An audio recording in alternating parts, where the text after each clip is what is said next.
Now, why don't we take a little bit of a walk into the scripting environment so we can start to see how we can make this a little bit easier to analyze our log files. And we'll also see use of the AWK command. So I'm still logged on as the root user at the moment. And again, if I look at my working directory, we can see that I'm still in that log directory. If I go through and say, look at one of the lines within this, if I just go tail minus N1, so we just see the last line of, let's say, the secure file. So we can see really what's included within it, and it's an ordinary space separated file. If I want to go through and start looking at the information that we need, we can pull out certain fields. And again, we've just got to look to see where the spaces are to go through and see where the information is that we need. So for example, if we look at field 5, here we've got field 1, field 2, field 3 is this whole of this time element. Remember, this is a space separated. Field 4, and then really the event that caused this is going to be field 5. To be able to look at this with AWK, let's just go through and take a look at how this could work. If I go through and use AWK, I won't specify a field separator, so we will be using the default separator of whitespace.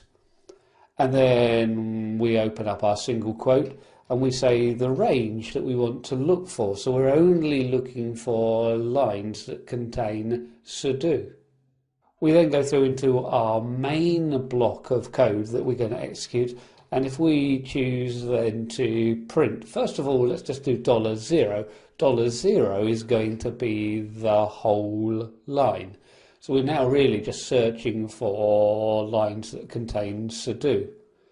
And then if we go through and run this using the file, let's say secure, we can see then the sudo events that we have in that file.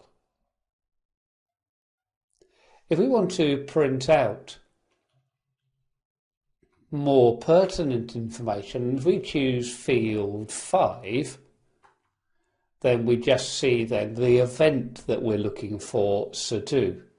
If we include then field 6, and I can just comma separate the fields that I want, so we can put it in then field 6, so we can see then who ran the command. So we've got tux sudoing, we've got root sudoing. And then if I want to go through and look at the actual command field itself, then that's field 14. So I can put in $14 here and then go through and run it. Now we get to see the sudo command. We can then go through and see who ran it, and we can see then the command that they were actually executing. So if we want to look at building this into a script, then let's go through into, let's say, the user's home directory at the moment. So I'm just going through into the root user's home directory. And if I go through and vi secure .sh, we'll just call it this for the moment, hit insert. So now we're going to go put our shebang. Remember what we're saying, a script will normally start with then the shebang, the interpreter. So we're going to go through and put hash and then usr/bin/bash.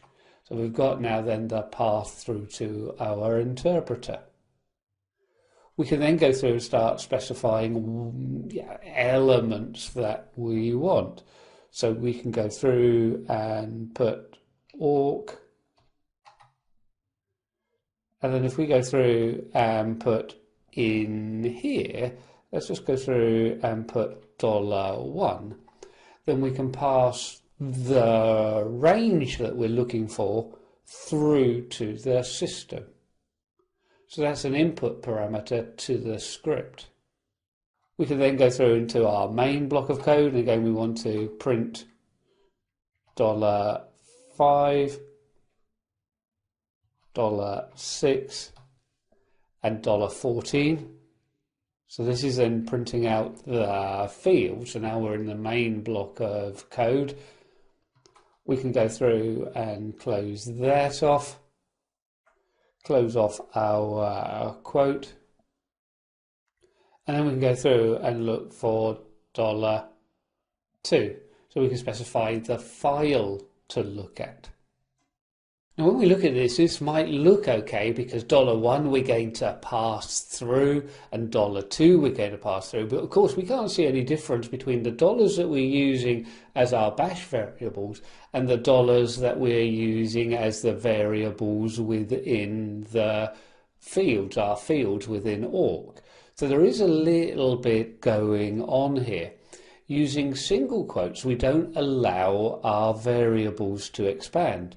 So we could go through then and change these through to double quotes. But the problem is then using double quotes, when we look at our variables, we're going to see our field variables for AWK, we're going to see them as shell variables and we're going to try and expand them. Well, we need to pass them through as literals. So in order to do this, this is where we're going to have to use just a little bit of mixtures. So all we do here is just escape the dollars so we don't expand those within the shell. $1 and $2 are the shell variables and they will expand. $5, $6 and $14 will not be expanded by shell, so can be used by AWK. Let's go through and save this. We can then go through and make sure that it's executable, so chmod plus x for our secure.sh. And now we've got a little bit of flexibility because we can then go through and do something simple. We can go and run the script, so it's in my current directory, and we can go through and let's look then for su colon being within then var log and then secure. So with this then it's looking for the su events. Of course there is no corresponding command. But if we then go through and look at the sudo events, we can see then that we've got the correct information showing. But we can also go through and look at other files. So if we go through and look at, let's say, the 2016, 01, 17, so we can see then the events occurring in the 17 file. Very easy to go through and look in the 11 file as well. So you can start seeing how we can utilize our scripts to get the information that we want and accurately being able to reproduce the same results. So again, just taking a quick look through at that file. So if I go through now and cat the secure.sh, you can see it's quite a simple script really, but we're making use of our input parameters and the command awk. Now let's start taking a look at how we can get our system logging up and running and how these log files are populated.